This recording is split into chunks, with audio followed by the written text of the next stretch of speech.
জাতীয় পতাকা হাতে নিয়ে ওয়াকফ আইন বাতিলের দাবিতে এবার এক বিশাল প্রতিবাদ মিছিলের সাক্ষী থাকলো শহর জঙ্গিপুর। প্রধানমন্ত্রী কুশ পুতুল পুড়িয়েও বিক্ষোভ। সম্প্রতি ওয়াকফ বিল আইনে পরিণত হয়েছে। এই বিল নিয়ে তীব্র বিতর্ক সৃষ্টি হয় সাংসদের উভয় পক্ষেই। বিল প্রস্তাবের পর থেকেই প্রতিবাদে উত্তাল সারা দেশ। এবার ওয়াকফ আইন প্রত্যাহারের দাবিতে পথে নামলো জঙ্গিপুর নাগরিক মঞ্চ। সোমবার বিকেলে জঙ্গিপুরে বিটবিউলি মাঠে কয়েক হাজার মানুষ জমায়েত হয়। জাতীয় পতাকা হাতে নিয়ে এগোতে থাকে মিছিল। সেখান থেকেই তারা মিছিল করে ভাগীরথী ব্রিজ পার করে রঘুনাথগঞ্জের ফুলতলা মোড়ে বিক্ষোভ ও প্রতিবাদ সভা হওয়ার কথা ছিল। যদিও ভাগীরথী ব্রিজের মুখেই কলেজ হোস্টেল মোড়েই মিছিলটিকে আটকে দেয় পুলিশ। সেখানেই বিক্ষোভ শুরু করে তারা। ওয়াকফ আইন প্রত্যাহারের দাবিতে সোচ্চার হন বিক্ষোভকারীরা। ঘটনাস্থলে আসেন বিশাল পুলিশ বাহিনী।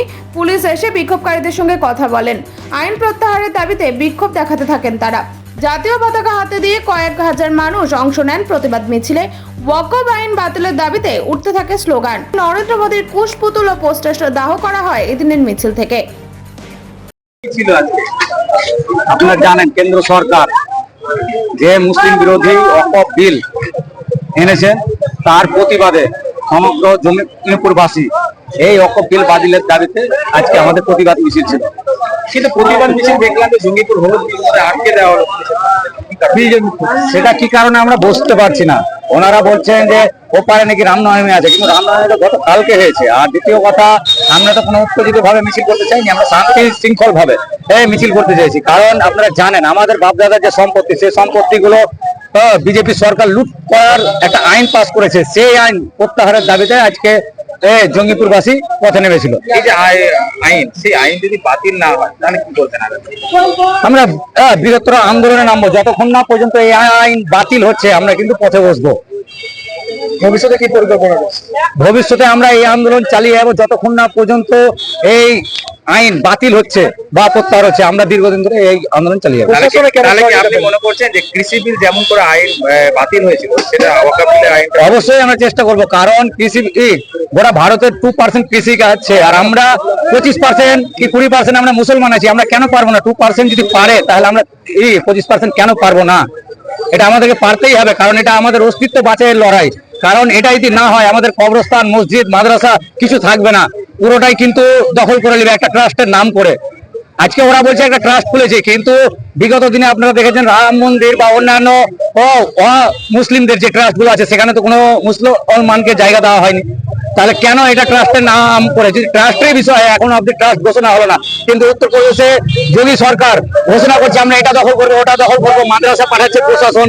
এটা কেমন কথা?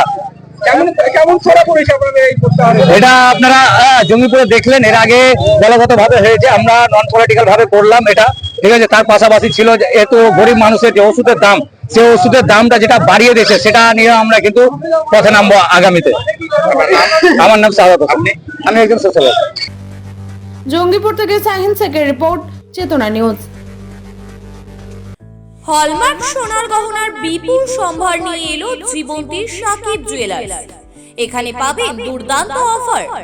সোনার গহনার বিশ্বস্ত প্রতিষ্ঠান জীবন্তী সাকিব জুয়েলার্স অ্যান্ড মেকার্স। একাধিক আকর্ষণীয় সোনার গহনার নকশা নিয়ে হাজির সাকিব জুয়েলার্স। নেকলেস থেকে কানের দুল, আংটি থেকে বিয়ের শাখা, পলা, নোয়া বাঁধানো সব ধরনের গহনাই পাবেন জীবন্তীর একমাত্র বিশ্বস্ত প্রতিষ্ঠান সাকিব জুয়েলার্সে। এখানে গ্রাহকের মনের মতো করে গয়না তৈরি করে দেওয়ার ব্যবস্থা রয়েছে। শুধু সোনার গহনাই নয়, কম দামে রূপোর, চাঁদির গহনার অভাবনীয় কালেকশনও রয়েছে জীবন্তী সাকিব জুয়েলার্স অ্যান্ড মেকার্সে। আমাদের ঠিকানা জীবন্তী বাস স্ট্যান্ড, শাহিদ হাজি মার্কেট, কান্দি, মুর্শিদাবাদ। যোগাযোগ নম্বর 9932846770 অথবা 7478666786।